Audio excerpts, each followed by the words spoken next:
Bienvenidos a nuestra clase de hoy.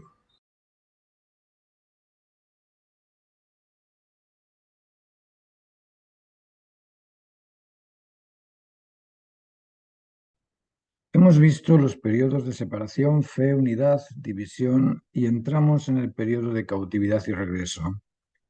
Cada uno de estos momentos se deben a la actitud reinante durante dicho periodo.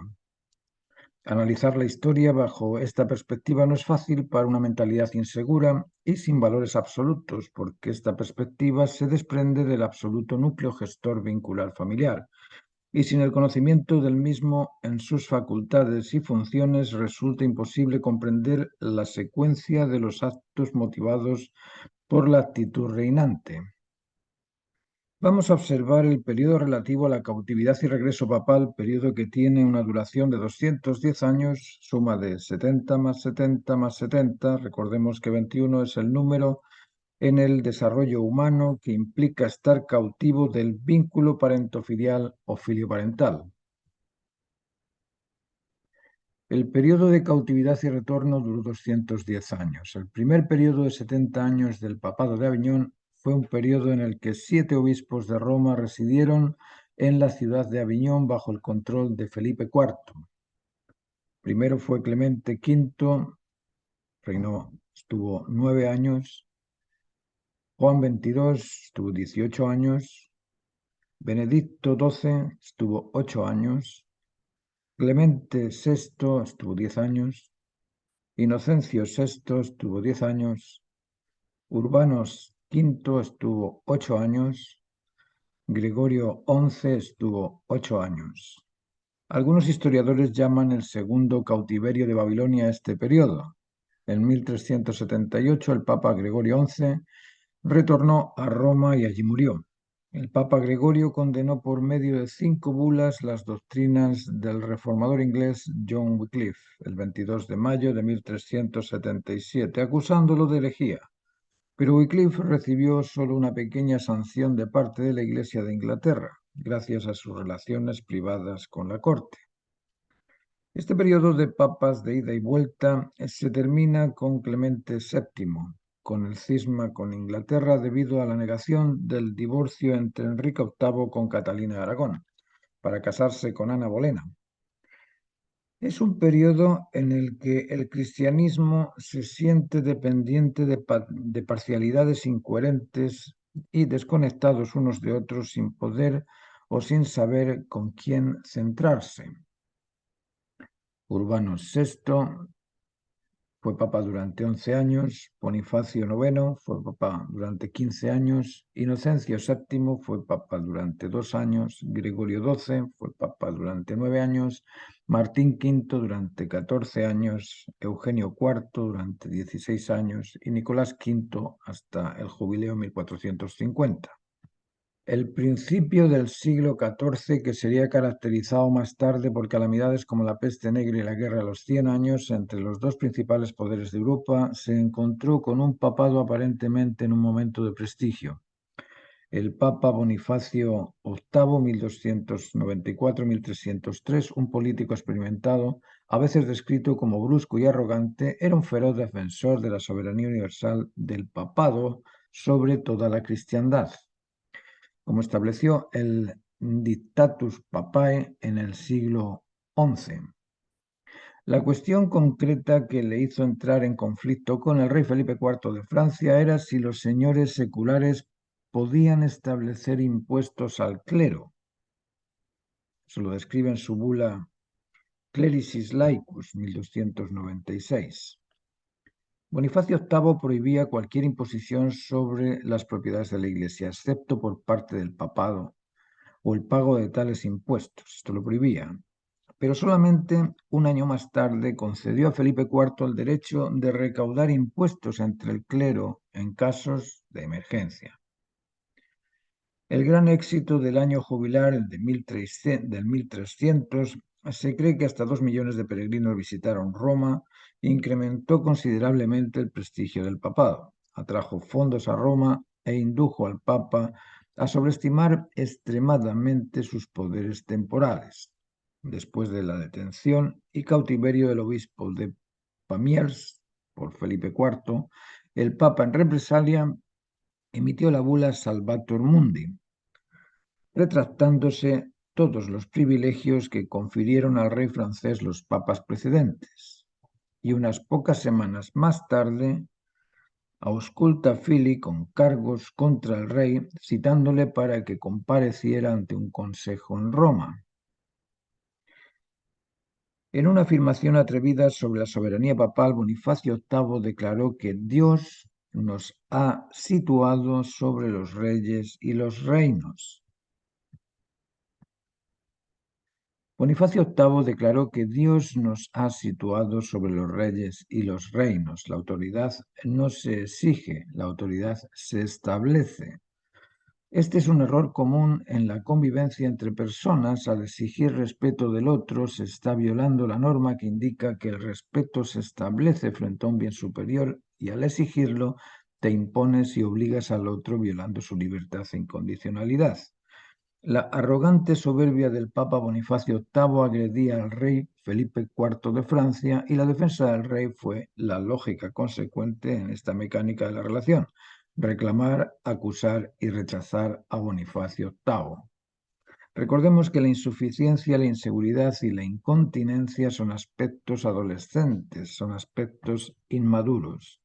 Emocionalmente insuficientes, la conciencia incapaz de captar la máxima necesidad. La inseguridad intelectual es derivada de la incomprensión de la razón justa. La incontinencia y descontrol conductual es derivado de la falta de enfoque por el bien común.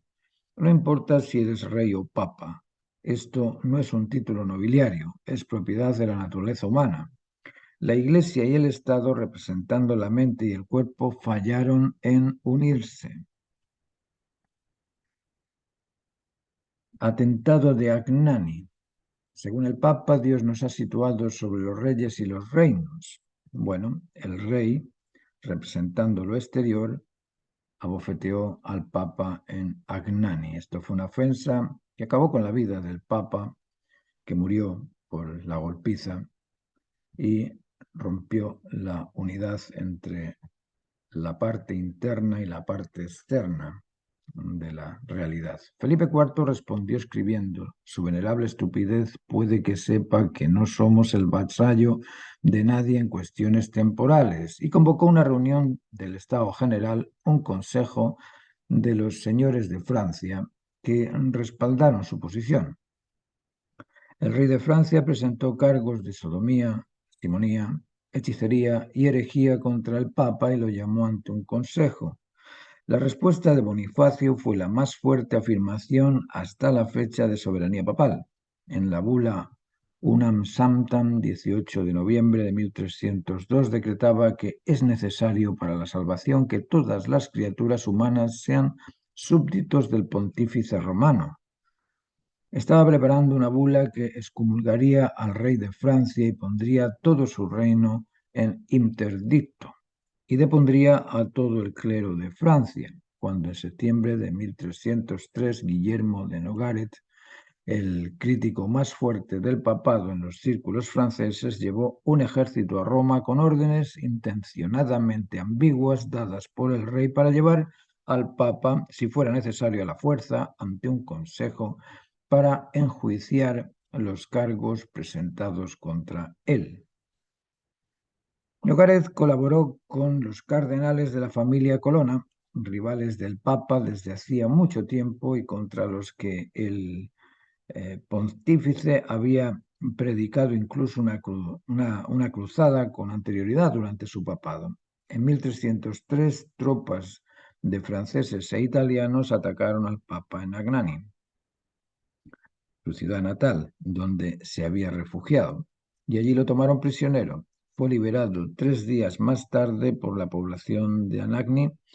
A este acontecimiento se le llama el atentado de Anagni. Bonifacio VIII, entonces de 68 años de edad, debido a las heridas y malos tratos de sus captores, murió unas pocas semanas más tarde.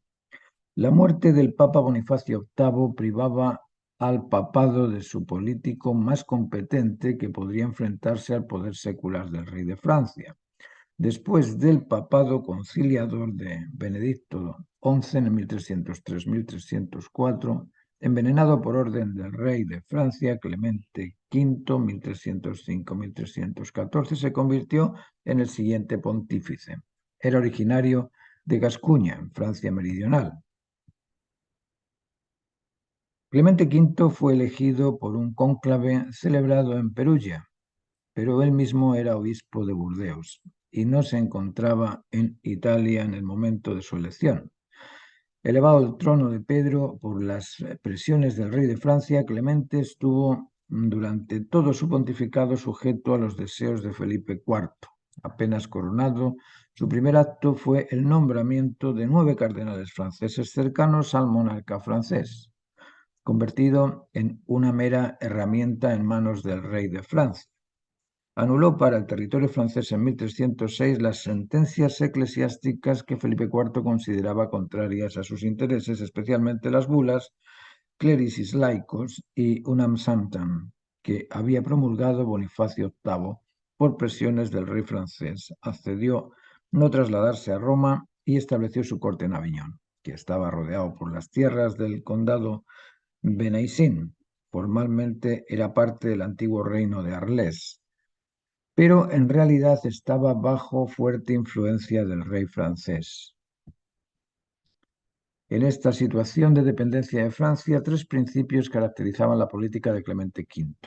Primero, la supresión de los movimientos heréticos como el catarismo en Francia meridional, la reorganización de la administración interna de la Iglesia y la conservación de una imagen no empañada de esta como el único instrumento de la voluntad de Dios en la tierra. Este último era desafiado directamente por Felipe IV, que presionaba para enjuiciar a su anterior adversario, el Papa Bonifacio VIII, por supuesta herejía, siendo que contaba con gran influencia sobre el colegio cardenalicio. Esto podría significar un golpe severo para la autoridad de la Iglesia. Por esto, gran parte de la política de Clemente V estaba diseñada para evitar un golpe semejante, lo que finalmente logró. Sin embargo, el precio fueron muchas concesiones en diversos ámbitos, a pesar de sus serias dudas personales. Al final impuso los procedimientos contra los templarios y personalmente decidió suprimir la orden. En 1314, el Tribunal de Viena reclamó poder sobre los templarios. El Consejo Escéptico sobre la culpabilidad de la orden en conjunto era improbable que condenase toda la orden basándose en las escasas evidencias. Ejerciendo una gran presión para obtener parte de los sustanciales fondos de la orden, el rey de Francia consiguió obtener la sentencia que buscaba. El Papa Clemente V decretó la supresión de la orden. En la Catedral de San Mauricio de Viena, el rey de Francia y su hijo, el rey de Navarra, se sentaron junto a él cuando promulgó el decreto. La inseguridad en la que se encontraba Roma fue la razón por la cual los cardenales celebraron el cónclave de Perugia, donde salió elegido Clemente V.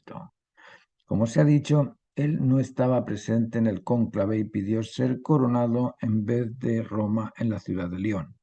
Así se hizo, pero después de la ceremonia el Papa regresó a Burdeos. Clemente V vio necesario reafirmar la independencia de la Santa Sede, pero a la vez mantener un contacto muy estrecho con el rey francés y con el emperador, por lo que en 1309 se trasladó de Bordeaux a Aviñón, que era propiedad de la Casa de Anjou, soberanos de Nápoles, vasallos de la Iglesia. Además, la ciudad se encontraba muy cerca al condado de Benaicín, feudo papal adquirido por Gregorio X en 1274. Si bien no se pueden saber las intenciones del Papa Clemente V sobre el regreso a Roma, es su pontificado el que da inicio al periodo conocido como el Papado de Aviñón. La continua mudanza de residencia de Clemente V no gustó a sus sucesores, puesto que la administración de la Iglesia necesitaba una sede fija, Aviñón se encontraba en una posición central en la Europa del siglo XIV. Fue el Papa Juan XXII quien escogió la ciudad como su sede permanente. El Concilio de Constanza en 1417 resolvió definitivamente la controversia y podríamos decir que Adriano VI fue el último de estos papas sin asentamiento en Roma, a pesar de estar allí. Clemente VII, en colaboración con los Medici, asentaron en Roma el papado y Martín V terminó con el cisma papal.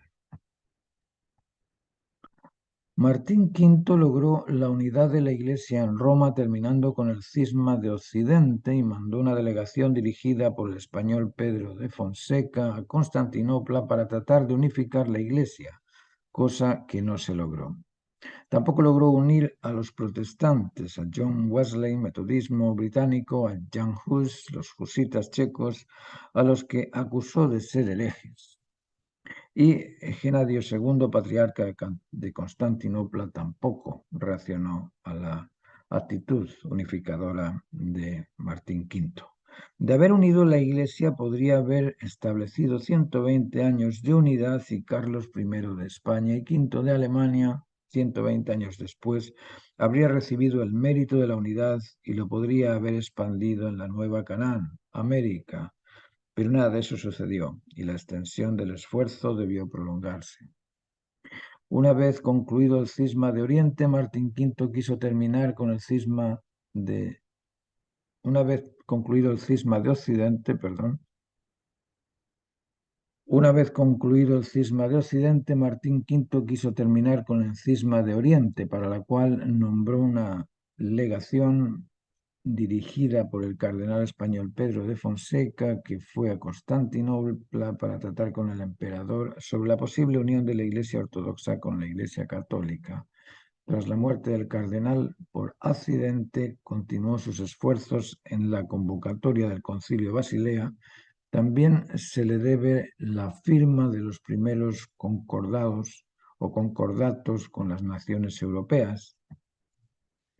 En 1378, algunos miembros del colegio cardenalicio, no contentos con la elección de Urbano VI, decidieron elegir un nuevo papa, el antipapa Clemente VII, causando la división de la cristiandad occidental en dos obediencias papales, periodo conocido como el Cisma de Occidente. En 1409 se intentó solucionar la situación por medio de la convocación de un concilio ecuménico en Pisa, creyendo que solo una reunión general de la Iglesia podía poner fin al cisma. Los dos pontífices de entonces, Gregorio XII de Roma y Benedicto XIII de Aviñón, se negaron a participar del concilio, por lo que éste les depuso. En su lugar, eligieron a Alejandro V. El Papa de Pisa, Alejandro V, murió al año siguiente de ser elegido. Inmediatamente le sucedió el antipapa Juan XXIII. De esa manera, Pisa complicó el problema. Ahora la Iglesia se encontraba dividida en tres obediencias. Este periodo de 210 años de cautividad y regreso papal está colmado de acuerdos y concilios para pulir las diferentes versiones sobre la Trinidad, los sacramentos y el Espíritu Santo y la Eucaristía. Bula Laetem Turcaelis, 6 de julio de 1439, sobre el Espíritu Santo, la Eucaristía y los novísimos. Bula Exsultate Deo, 22 de noviembre de 1439, sobre los sacramentos. Bula Cantate Dominum, 4 de febrero de 1442, sobre la Trinidad y la Encarnación. Las diferentes versiones del Evangelio no terminaron con las bulas o concilios, al contrario, surgieron nuevas propuestas que generaron las versiones de los llamados protestantes. El protestantismo es una de las ramas del cristianismo, un 40% del total de los cristianos. Los protestantes fueron originariamente grupos de disidentes que, alegando que la Iglesia Católica venía incurriendo en numerosos errores teológicos, se separaron de esta en el siglo XVI en un proceso que se denomina Reforma Protestante. En 1440 se inventó la imprenta y fue el impulso expansivo de la Reforma Protestante.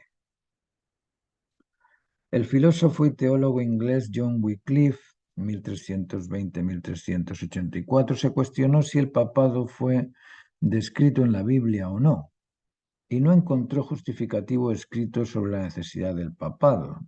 También se cuestionó si los monarcas se debían al papa o no, y al observar la corrupción de los papas se transformó en un importante disidente católico en la Universidad de Oxford, siendo el originario precursor de los protestantes.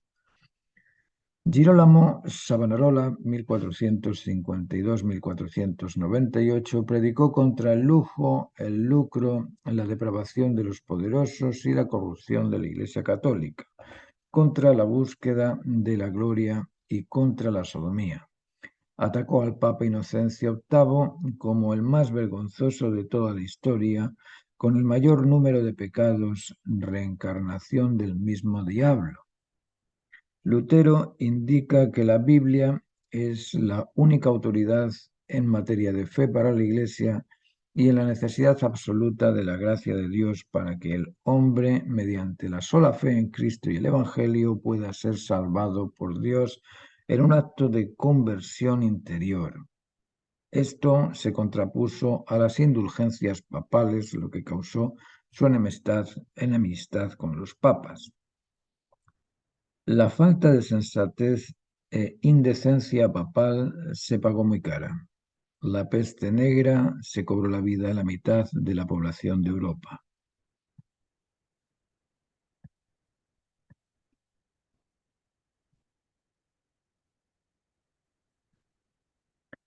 El periodo de preparación para el establecimiento del núcleo gestor de la especie humana o la familia funcional se inicia el 24 de febrero de 1530. El Sacro Emperador Romano Germánico Carlos V es coronado en Bolonia por el Papa Clemente VII.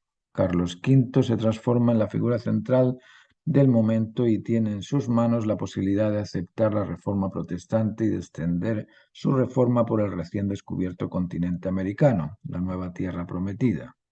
El 25 de junio, en Habsburgo, ciudad del Sacro Imperio Romano-Germánico, se exponen ante la Dieta de Augsburgo y Carlos V las confesiones escritas por Philippe Melanchthon que definen los principios del luteranismo y explican cómo subsanar los vicios gravísimos de la Iglesia de la época. En 1529 acompañó a Juan de Sajonia a la Dieta de Espira y fue uno de los firmantes de la protesta de Espira, por la cual los príncipes luteranos en minoría del imperio reclamaron la tolerancia religiosa al emperador Carlos V. El emperador las rechaza. Fallo garrafal que permitió las atrocidades cometidas por los colonos latinos en el nuevo continente y la división entre católicos y protestantes.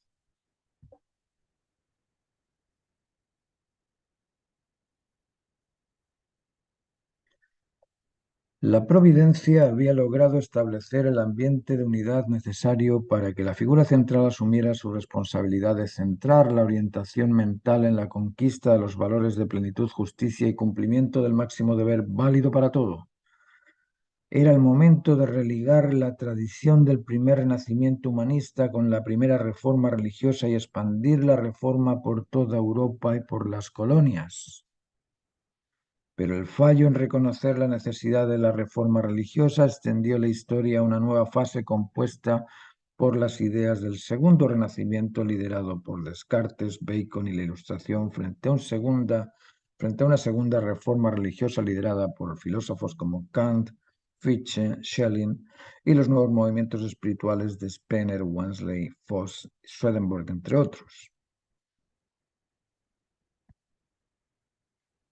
Melanchthon fue el creador de la palabra psicología para designar la disciplina a la que se refería como el estudio del alma, partiendo del radical griego psico, alma, derivado a su vez de psique, soplo de vida, aliento, más el sufijo logia, ciencia, disciplina, tratado, formado a partir del logos, palabra.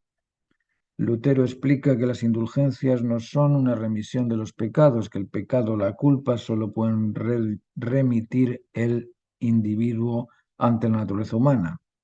El perdón no remite la autoría del error. En aquel entonces los papas indultaban cualquier error de los caballeros si estos ofrecían algo a la Iglesia o creaban bulas que tolerasen sus intenciones particulares. Esto enfureció a Lutero y este publicó las 95 tesis en Wittenberg. Lutero, junto con Wycliffe, Calvino y Zwingli, inician la primera reforma religiosa o búsqueda interior de la naturaleza original del hombre.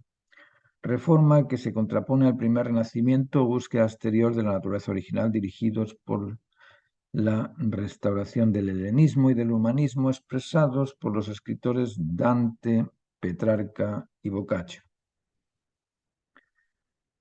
Existe un primer renacimiento, un segundo renacimiento y un tercer renacimiento. El primer renacimiento viene de la mano de escritores como Dante, Petrarca y Boccaccio.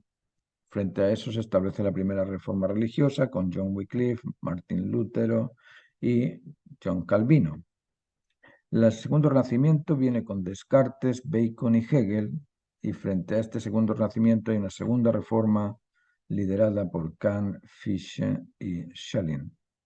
El tercer renacimiento viene con el materialismo de Marx, Engels y Lenin, y la tercera reforma viene con los tratados de Versalles, la Sociedad de las Naciones y la ONU.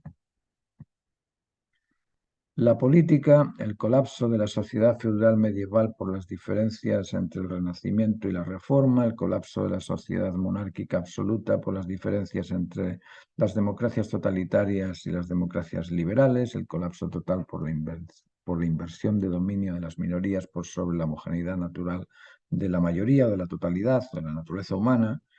En economía tenemos la primera revolución industrial, el vapor, la segunda revolución industrial, el motor eléctrico, la gasolina, la tercera revolución industrial, la energía atómica.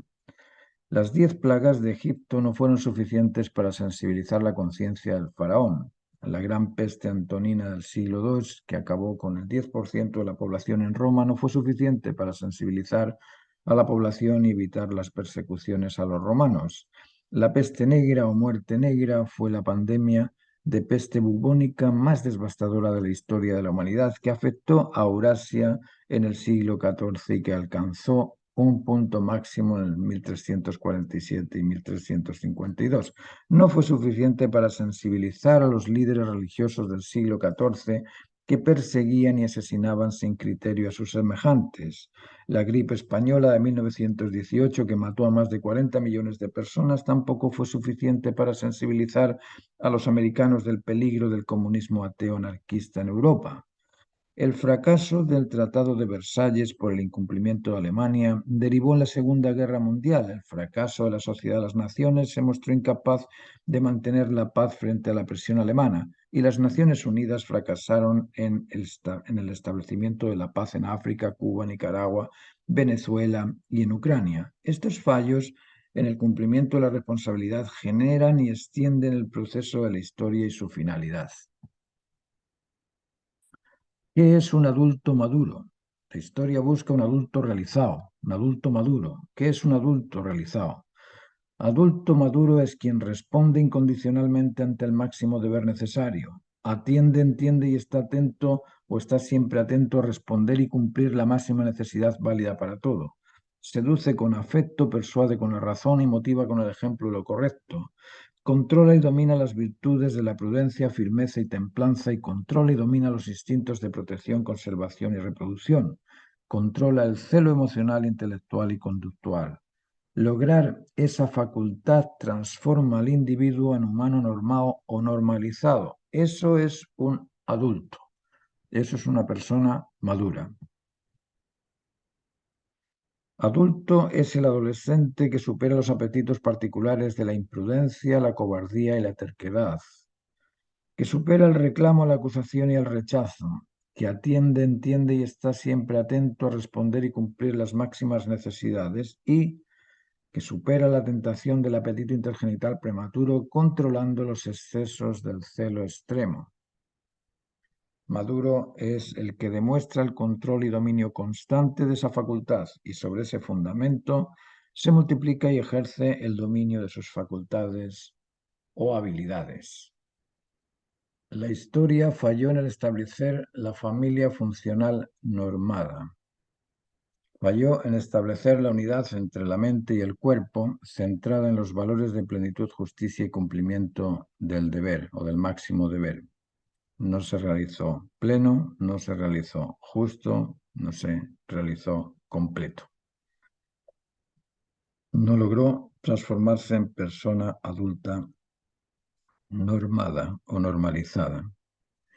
Tampoco fue capaz de establecer una familia donde el marido atienda, entienda y esté atento a la esposa y la esposa atienda, entienda y esté atenta al marido, donde el marido seduzca con afecto a la esposa, persuada con la verdad a la esposa y motive con la verdad a la esposa, y donde la esposa seduzca con afecto al marido, persuada con la razón al marido y motive con el ejemplo de lo correcto al marido, centrados en los valores de la satisfacción plena, de la justicia, en la concordia plena y del cumplimiento con pleno del deber de realizar aquello necesario. Esa familia funcional no se estableció. No tenemos una familia funcional normada. Y no tenemos tampoco una relación ecológica o biológica o una relación con las cosas adecuada. ¿Por qué? Porque no respondemos de una forma incondicional ante el bien común, ante el sentido común y ante el ideal común. Por eso no podemos ordenar el cosmos en las ordenanzas del orden que lo ordena. Lo primero que tenemos que hacer es buscar cuáles son esas ordenanzas que ordenan al cosmos. Y cuando comprendemos que esas ordenanzas son la conectividad, dualidad complementaria, dominio sobre el centro, el rechazo al desorden, el proceso en 3 etapas, la finalidad específica y el cumplimiento completo del máximo deber válido para todo, cuando comprendemos eso podemos empezar a realizarnos. Vamos a terminar con esta fase que ha sido el explicar sobre la actitud motivante de la actividad de la historia, y ahora nos vamos a centrar en comprender cuál fue esa actividad, qué legados nos quedan, cuáles han sido los trabajos en calidad, comunicación y armonía producidos por la historia del arte.